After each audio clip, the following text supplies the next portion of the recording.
Assalamualaikum warahmatullahi wabarakatuh. Waalaikumsalam warahmatullahi wabarakatuh. Bismillahirrahmanirrahim. Alhamdulillahirabbil alamin. Wassalatu wassalamu ala asyrafil anbiya'i wal mursalin. Sayyidina wa maulana Muhammadin wa ala alihi wa ashabihil mukramin. La hawla wa la quwwata illa billahil aliyyil azim. Rabbi shrah li sadri wa yassir li amri wahlul 'uqdatam min lisani yafqahu qawli. Rabbi zidni ilman warzuqni fahman. Pendengar Radio Republik Indonesia dimanapun berada yang dimuliakan oleh Allah Subhanahu wa Ta'ala, pertama-tama marilah kita panjatkan rasa syukur kita kehadirat Allah Subhanahu wa Ta'ala, karena sampai saat ini kita masih diberikan banyak nikmat oleh Allah Subhanahu wa Ta'ala, baik nikmat sehat, baik nikmat sempat, lebih-lebih nikmat yang sangat luar biasa, yaitu nikmat iman dan hidayah Allah Subhanahu wa Ta'ala. Sehingga dengan nikmat-nikmat tersebut, pada pagi hari ini, setelah kita melaksanakan kewajiban kita, yaitu sholat subuh, kemudian kita lanjutkan untuk ngaji bersama, mencari ilmu bersama, belajar bersama, mengajar bersama. Ini merupakan satu nikmat yang sangat luar biasa, yang pantas kita syukuri kehadirat Allah Subhanahu wa Ta'ala. Salawat dan salam mudah-mudahan selalu tercurahkan kepada junjungan kita Nabi Muhammad sallallahu alaihi wasallam, dan mudah-mudahan kelak kita di akhirat akan mendapatkan syafa'atun uzma, syafa'ah yang luar biasa dari baginda Rasulullah Muhammad sallallahu alaihi wasallam. Amin ya rabbal alamin. Pendengar Radio Republik Indonesia yang dimuliakan oleh Allah Subhanahu wa Ta'ala, tema kita pada pagi hari ini adalah ngaji kitab kuning itu asyik. Sebelum kita akan masuk kepada pembahasan tentang kitab kuning, mungkin nanti ada beberapa hal yang perlu kita sampaikan. Apa itu kitab kuning? Dan asyiknya, ini pakai shin ini Mbak Dini ya, bukan pakai sin kecil ataupun bukan pakai short, ini pakai shin, asyik. Nah, asyiknya ini di mana ngaji kitab kuning itu? Pendengar Radio Republik Indonesia yang dimuliakan oleh Allah Subhanahu wa Ta'ala, ngaji kitab kuning ini sudah menjadi sebuah tradisi di pondok-pondok pesantren, apalagi di pondok-pondok pesantren salaf yang memang orientasinya fahmul kitab atau fahmul kutub, pemahaman terhadap kitab-kitab. Pasti di pondok-pondok tersebut ini akan diajarkan kitab kuning. Semua kitab-kitabnya, semua pelajarannya, semua buku-bukunya akan disajikan dengan kitab kuning. Nah, pertanyaannya, apa itu kitab kuning? Apa isi kitab kuning? Nah, sebenarnya tidak ada definisi khusus yang spesifik yang ada dalam kamus besar bahasa Indonesia itu apa kitab kuning, tidak ada. Cuman beberapa orang mendefinisikan kitab kuning itu untuk memudahkan pengertian dan memberikan pemahaman kita kepada orang lain. Nah, apa itu kitab kuning? Secara ikhtisornya, kesimpulannya adalah kitab kuning itu adalah kitab-kitab tradisional, kitab-kitab klasik yang diajarkan di beberapa pesantren-pesantren, yang disampaikan dengan tulisan-tulisan Arab tanpa harokat atau disebut dengan Arab gundul. Jadi mahallus syahidnya, titik poinnya, kitab kuning itu adalah buku-buku ya, baik buku klasik ataupun buku kontemporer nanti sekarang ini, intinya buku-buku yang bertulisan dengan bahasa Arab gundul. Buku-buku yang disampaikan dengan bahasa Arab tanpa harokat. Nah, kenapa disebut dengan kitab kuning? Karena itu ditulis di awal-awal penerbitannya, pembukuannya, ini ditulis di kertas yang berwarna kuning. Wallahu a'lam, kenapa kok kertas kuning yang dipilih, kok bukan kertas hijau ataupun kertas merah? Kalau kertas putih ini sekarang sudah banyak kitab-kitab kontemporer Arab gundul yang ditulis dengan kitab atau kertas yang berwarna putih. Nah, kemungkinan ditulis di atas kertas warna kuning ini memudahkan untuk menerjemahkan atau tulisan-tulisannya lebih jelas dibaca. Kalau dulu memaknai kitab kuning ini dengan tinta, kalau dengan sekarang kan dengan pulpen yang sudah ada. Kalau dulu ini sekitarlah 30 tahunan ke atas gitu, ini santri menerjemahkan apa yang dibacakan oleh kiainya ini dengan tinta bolpen yang dibuat ya itu, sehingga ketika mau menulis dicelupkan ke tinta, dicelupkan ke tinta. Nah, buku-buku kuning ini awet, ketika sudah berapa tahun masih bisa terbaca. Kemungkinan ini salah satu penyebab kenapa kok dipilih kitab kuning sebagai salah satu alasan ditulisnya tulisan-tulisan Arab atau kitab-kitab klasik ke dalam kitab kuning. Tetapi di era-era sekarang ini sudah kitab-kitab terbaru ini sudah tertulis, dibukukan dengan rapi dalam kitab atau kertas berwarna putih. Jadi kesimpulannya, definisi dari kitab kuning ini adalah suatu tulisan buku berbahasa Arab yang ditulis tanpa harokat atau disebut dengan kitab gundul. Nah, pertanyaannya, kalau tulisan ini disampaikan tanpa harokat atau gundul, bagaimana cara membacanya? Kalau kita membaca Al-Quran mungkin mudah karena ada harokatnya, ya. Kalau membaca hadis mungkin mudah karena ada harokatnya. Nah, terus kalau kitab kuning tadi sudah disampaikan bahwasannya ini buku-buku berbahasa Arab yang disampaikan tanpa harokat atau gundul. Tidak ada kasro, dhamma, fathah, dan sukun, tidak ada. Terus bagaimana cara membacanya? Tentu cara membaca kitab kuning ini ada ilmu-ilmu yang memang harus dikuasai. Ada beberapa ilmu yang memang harus dipelajari. Nah, tentu bisa dipelajari di pesantren, bisa dipelajari di lembaga kursus dan lain sebagainya.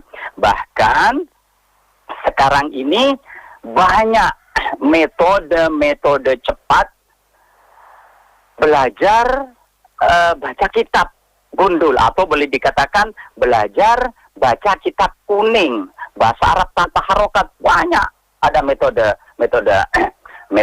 kalau yang sekarang ini diterapkan di pondok pesantren Sidogiri adalah metode Al-Miftah lil Ulum. Ini salah satu metode cepat untuk menyampaikan atau memberikan pemahaman kepada orang yang mau belajar, ya, atau mungkin nanti bisa dipelajari di buku saya itu As-Sarfut Tatbiqi 2 jilid, dan di situ ada An-Nahwul Basit wa Kaifa Istikhdamuha itu 2 jilid. Itu mungkin bisa sebagai salah satu referensi untuk bagaimana cara cepat membaca kitab kuning. Nah, apa saja ilmu-ilmu yang harus dipelajari untuk bisa mempermudah dan mempercepat belajar kitab kuning. Setidaknya saya rias ini ada 3 atau 4 disiplin ilmu yang harus dikuasai bagi seseorang yang ingin mau memahami dan mendalami kitab kuning. Yang pertama, hendaknya talib tersebut, pelajar tersebut ini menguasai ilmu nahwu. Nah, apa itu ilmu nahwu? Ilmu nahwu ini bagian dari qawaid lughah al-arabiyah yang mempelajari tentang kedudukan suatu kalimat. Jadi definisi realnya atau definisi konkretnya ilmu nahwu itu adalah qawaid yu'rafu biha siyaghul kalimatil arabiyyah wa ahwaluha hina ifradiha wa hina tartibiha. Artinya ilmu nahwu ini suatu kaidah, suatu gramatikal bahasa Arab yang dapat diketahui dengan ilmu tersebut ini sighul kalimah. Apa itu namanya sighah? Bentuk suatu kalimat al-arabiyah bahasa Arab, ya, wa ahwaluha dan keadaannya. Hina ifradiha ketika dia berdiri sendiri atau tunggal, wa hina tartibiha dan ketika dia itu masuk ke dalam satu jumlah atau masuk ke dalam satu susunan kalimat. Artinya contoh seperti ini. Alhamdulillahi Rabbil Alamin. Kenapa kok dibaca alhamdu? Kok enggak alhamda? Nah, itu misalnya seperti itu. Lillahi. Kenapa kok dibaca lillahi? Kok enggak lillahu? Rabbil Alamin. Kenapa kok dibaca Rabbil Alamin? Kok tidak dibaca Rabbul Alamin? Nah, itu ranahnya ilmu nahwu. Jadi dengan ilmu nahwu ini akan diketahui kedudukan suatu kalimat, baik ketika dia tunggal tidak dimasukkan ke dalam tarkib, ataupun ketika dia masuk ke dalam satu jumlah atau disebut dengan masuk ke dalam suatu tarkib. Itu yang pertama. Ilmu nahwu yang harus dikuasai. Yang kedua yang harus dikuasai ini adalah ilmu shorof. Nahwu dan shorof ini, Mbak Dini, halo? Iya, Ustaz. Ilmu nahwu dan shorof ini merupakan suatu ilmu yang tidak bisa dipisah-pisahkan. Ini adalah soulmate. Ini adalah apa ya, boleh dikatakan kalau di pesantren-pesantren itu sering diistilahkan suami istri. Kalau ilmu nahwu itu bapaknya, ilmu shorof itu ibunya. Tidak bisa hanya mempelajari ilmu shorof saja tanpa nahwu. Tidak bisa mempelajari ilmu nahwu saja tanpa shorof. Ilmu dan shorof ini berjalan beriringan yang dua-duanya harus dipelajari. Nah, apa itu ilmu shorof? Ilmu shorof ini adalah tahwilul aslil wahid ila amsilatin mukhtalifah li ma'anin maksudatin la tahsulu illa biha. Artinya apa? Jadi ilmu shorof ini mempelajari asal suatu kata, ya, asal dari suatu kata ila amsilatin mukhtalifah. Kita mau merubah kepada kalimat-kalimat yang lain. Lima anin maksudah tergantung dari makna yang kita inginkan. Contoh, kalau kita pernah mendengarkan kata-kata Muhammad, Ahmad, Hamid, Hamdan, Alhamdu, itu berasal nanti dari satu kata. Asal katanya adalah Hamidah Yahmadu. Misalnya dari Hamidah Yahmadu ini nanti bisa dikembangkan dengan kata-kata yang sejenis sesuai dengan makna yang kita inginkan. Itu adalah ilmu shorof. Yang terakhir, nanti biar kita lebih banyak diskusi saja, biar tidak seperti kesannya ceramah. Yang terakhir adalah harus menguasai, menghafal kosakata bahasa Arab. Itu yang sangat penting. Menghafal vocab, menghafal mufradat. Jadi semahir apapun kita menguasai qawaid al-arabiyah, kaidah-kaidah dasar bahasa Arab, kalau kita tidak mempunyai simpanan mufradat, simpanan kosakata bahasa Arab yang cukup, ini kesulitan nanti ketika kita mau memahami, mau mendalami, mau membaca kitab-kitab berbahasa Arab. Karena apa? vocabnya tidak ada, yang mau disusun tidak ada, yang mau dibentuk tidak ada, yang dia miliki hanya qawaidnya saja. Jadi harus mempunyai banyak kosakata, baik fi'il, isim, dan lain sebagainya dalam bahasa Arab. Dengan itu, kalau kita menguasai ilmu qawaidnya, kalau kita menguasai simpanan bahasa Arab, bukan simpanan wanita lain ya Mbak Dini ya, ini simpanan kosakata bahasa Arab. Ini kalau kita punya banyak hafalan ini, insya Allah akan mempercepat dan akan mempermudah kita untuk belajar kitab kuning. Saya rasa itu muqaddimah Mbak Dini. Mungkin nanti kita lebih kepada tanya jawab. Saya rasa terima kasih Mbak Dini. Monggo saya kembalikan ke panjenengan lagi. Baik, matur nuwun untuk mukadimah pagi hari ini Ustadz Syaiful Rahman SHI MHI dari Kementerian Agama Kota Surabaya. Yang bertanya, selamat pagi, Assalamualaikum warahmatullahi wabarakatuh. Pak Zainuddin dari Surabaya menanyakan, apakah bisa kitab kuning itu dipelajari secara otodidak Ustadz? Matur nuwun, Assalamualaikum warahmatullahi wabarakatuh. Baik, matur sembah nuwun Pak Zainuddin untuk pertanyaannya. Monggo Ustadz bisa dijawab. Oke, terima kasih pada Pak Zainuddin. Mudah-mudahan Pak Zainuddin selalu panjang umur, sehat selalu, mulai rezekinya. Amin ya rabbal alamin. Nah, apakah belajar kitab kuning ini bisa diajari secara otodidak?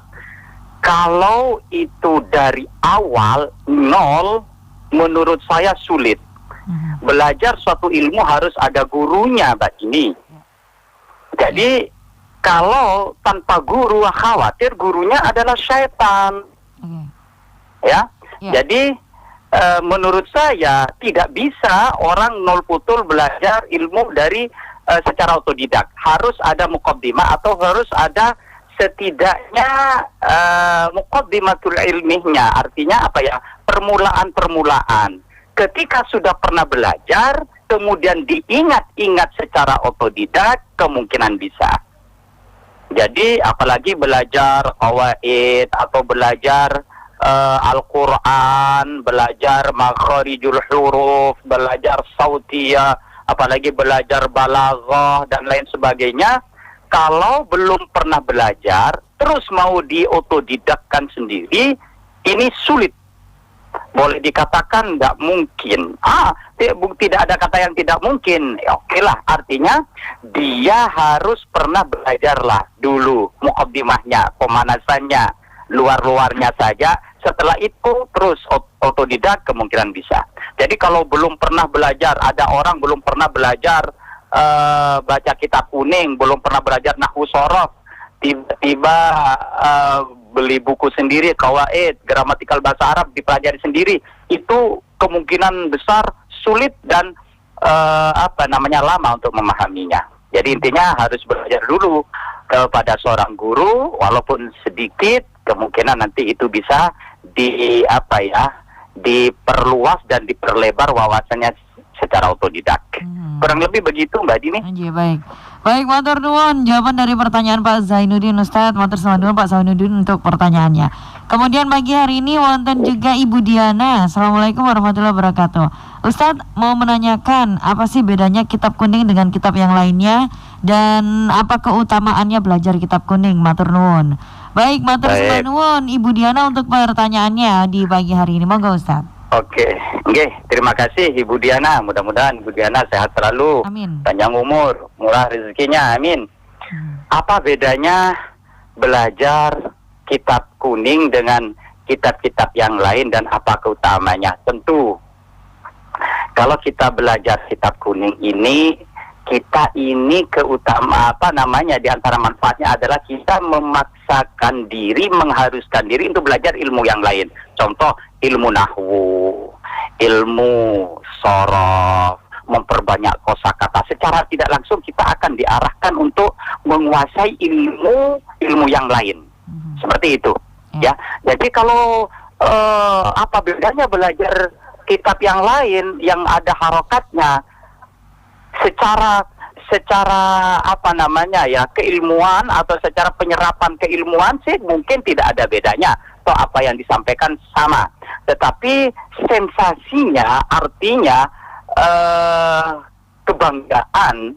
Ya, kalau di pesantren-pesantren itu sudah bisa membaca kitab kuning, itu suatu kebanggaan bahwasannya dia sudah mampu menguasai disiplin ilmu yang lain seperti nahwu dan shorof. Tapi kalau kitab-kitab lain yang mungkin berharokat, tidak ada tantangannya. Ya, apa ya? Jadi hanya dia memperbanyak vocab, hanya dia memperbanyak kosakata saja dan menghafal kamus gitu saja. Jadi bedanya sebenarnya tidak ada. Tantangannya lebih besar untuk memahami dan mempelajari kitab kuning. Kurang lebih seperti itu, Bani. Baik. Baik, matur nuwun untuk jawaban dari pertanyaannya Ibu Diana ya Ustadz. Matur nuwun Ibu Diana untuk pertanyaan pagi hari ini. Jadi memang kalau berbicara tentang kitab kuning ini agak sedikit susah ya Ustadz, karena biasanya kitab kuning ini biasanya hanya diajarkan di pesantren ya Ustadz ya. Betul, diajarkan di pesantren. Tapi sekarang ini sudah banyak, Mbak Dini, lembaga-lembaga kursus atau metode buku-buku yang dikeluarkan oleh penerbit yang menawarkan sistem membaca kitab kuning. Kalau saya tuh pernah jalan-jalan di suatu toko, ada buku 30 menit bisa baca kitab kuning. Saya ya juga apa itu namanya tertarik untuk melihatnya, membacanya. Tentu itu suatu slogan yang diberikan oleh penerbit atau pengarang buku agar supaya termotivasi. Kalau mau murni 30 menit bisa baca kitab kuning, ini sulit sekali. Tidak mungkin, boleh dikatakan tidak mungkin. Tapi kalau hanya mukaddimahnya, pengenalan tentang fi'il, isim, huruf, mubtada, khabar, pengenalan istilahnya itu bisa saja memungkinkan. Tapi untuk amik, untuk mendalam, menguasai, itu butuh waktu yang memang intensif, tidak harus panjang, tapi betul waktu intensif terus untuk belajar. Terima kasih Bu Dini, mengerti seperti itu. Iya, baik, matur nuwun. Ada Ibu, ini Mbak Nisa ya. Assalamualaikum warahmatullahi wabarakatuh. Ustadz, saya mau menanyakan, Ustadz, kalau biasanya ngaji kitab kuning ini identik dengan salah satu ajaran Islam yang bisa dibilang adalah tarekat harekat ma'rifat gitu ya. Ya, semoga Dini nggak salah ya Mbak Nisa ya untuk membaca WhatsApp-nya. Nah, pertanyaannya saya Ustadz, apabila kita mempelajari ngaji kitab kuning ini di beberapa tempat, tidak hanya di satu tempat ini, apakah boleh? Matur nuwun. Assalamualaikum warahmatullahi wabarakatuh. Oke. Waalaikumsalam warahmatullahi wabarakatuh. Mbak Nisa. Mbak Nisa ya? Iya, benar. Baik, Mbak Nisa, apakah ngaji kitab kuning ini identik dengan tarekat ma'rifat hakikat? Sebenarnya kitab kuning ini suatu